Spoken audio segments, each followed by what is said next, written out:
In Westmoreland County, as COVID case numbers rise, one school district is being forced to change their plans for returning to in-person learning. Channel 11's Alyssa Raymond is live at the Norwin School District. And Alyssa, we're hearing about 2 new cases at the middle school where you are, and district-wide 122 students and staff are in quarantine this morning. That's all correct, Gordon, and because of that, Norwin schools, they originally had a plan to reopen next Wednesday, but because of everything that was just mentioned, that's now being pushed back by 2 weeks. So the original plan had them reopening next Wednesday, November 4th, but hybrid learning will now continue until at least November 18th now.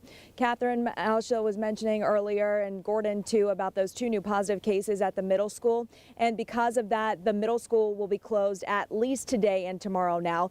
Currently, Westmoreland County is in that substantial risk level when it comes to coronavirus cases.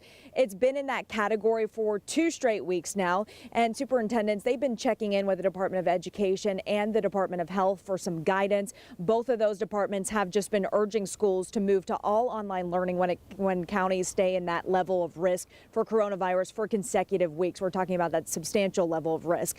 According to the Trib, the positivity rate for people in the school district being infected with coronavirus has increased from 11.5% on October 5th to 16.3% as of October 26th. Right now, the superintendent says that they're working on contact tracing, and as the middle school stays closed, they're going to be doing a deep cleaning, sanitizing everything, and just trying to get some fresh air inside of this building to circulate it throughout all of those classrooms.